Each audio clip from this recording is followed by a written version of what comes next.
In this session, you are going to learn about deductive method as well as the inductive method of economic analysis.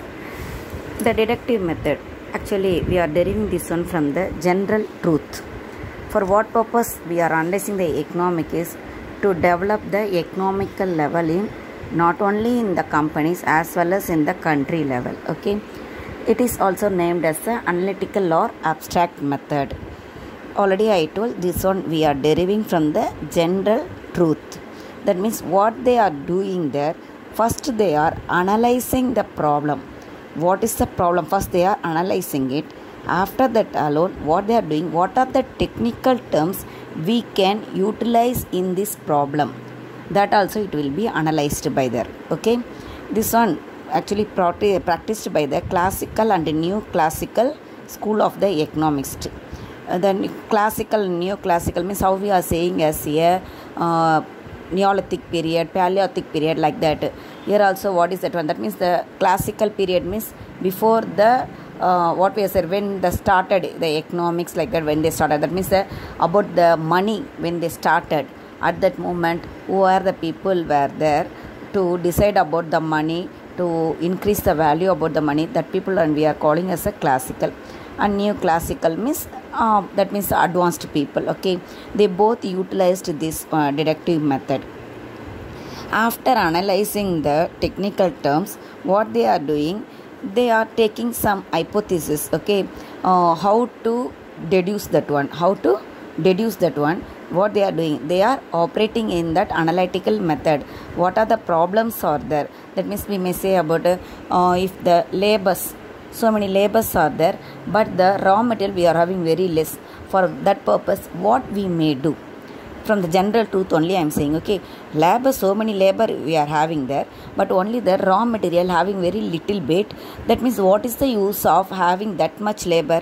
One thing what we should do, we should reduce the labor, otherwise we should increase the raw material to give the production, isn't it? That means we can give the work to the labor also. For that purpose, first they will analyze whether we can able to get the raw material or not. If we can able to get the raw material, then we can able to do, we can purchase some raw material and we can that means we can give the production also, we may utilize our labor. If we are not having the raw material, means what we should do there, we should reduce the labor. That means what they are doing, first they are analyzing it. After analyzing only, what they are doing, they are using some technical terms to how to come out from that problem. Okay, next, inductive method. Inductive method is also called as a empirical method. Actually it is adopted by the historical school of economists. Okay, most probably this one, what are the steps it involved only, they are saying experiment, observation, statistical method. Experiment, actually this one, how we are calculating, that one actually deductive method, from general truth only we are getting the solution. Here we are getting the solution from the first reason. What is the reason of how increase of the labor?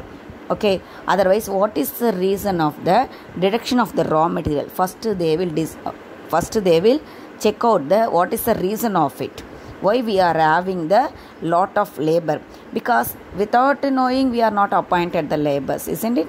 That means after knowing only we are appointed the labors. That means we should first know about the reason of that one. Okay, after that one, what they are doing, they are coming from the particular facts. Facts means what are the things it happens, that only we are saying as a particular facts. Okay, that means from the particular facts to general principle. That means first reason, after the reason what they are doing, they are observing there.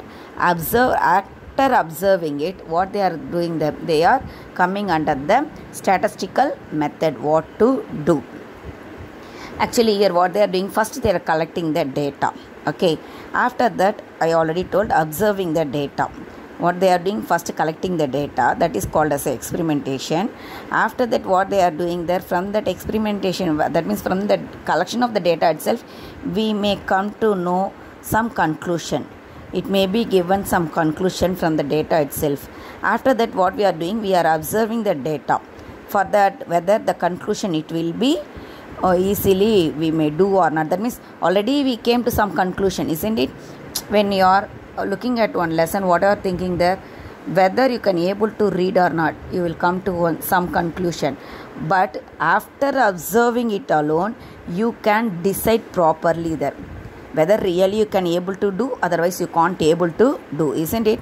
That means first as it is, if you are watching means you may come into on some conclusion, but after observing it, that means when you are going into that one alone, you can able to know about the correct fact, isn't it? Same like that only. First they are collecting the data, from that something they are getting some conclusion. After that, when they are observing the data, what they are doing there, they are coming into the correct conclusion. And after that, what they are doing, they are generalizing the data to get the result.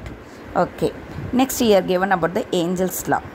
The Angel's law, the preparation of total expenditure incurred on food items declines as total expenditure goes on increasing when the expenditure, that means we are getting some income on 10,000 income. Okay, you think that first we are spending 5,000 for food, 5,000 for other expenditure. When the expenditure, that means other expenditure, it increases, what it will happen automatically for the food items what we are spending there, that it will be decreased.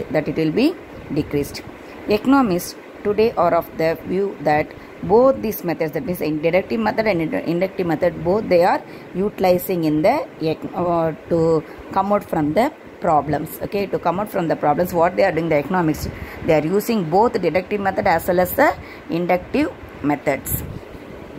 Next we will move on to the economics facts theories. Using the methods, the economics observes facts such as changes in the price of a commodity. The quantity demanded of that commodity also varies. If the change in the price of the commodity, definitely the demand also it will be varies. For example, tomato, nowadays the price of that tomato it increased, isn't it? That means what it happens, the demand it is decreased. That means no one is buying the lump sum there. What they are doing, when the price it increasing, we are getting only the little bit. When same that tomato prices, if it decreases, what we will do, we will get the more, that means we will purchase the more products. Some product alone it will place. In some product, what it will do, when the price increases, the demand also it will increase. What the people will think, once it increases means again and again it will increase, it will go on there. Then how we will buy? Like that only their mental attitude it will become there. Okay, so what they will do, they will purchase the more goods. Most probably this one happens only in the luxurious goods, not in the ordinary goods. Okay, ordinary goods, that means what we are using, consumer goods, it won't happens like that. Only in the luxurious goods alone it happens there. Okay, but most probably consuming goods only, what it happens, when the price decreases, the demand it will increase, but when price increases, the demand it will decrease. Thank you, children.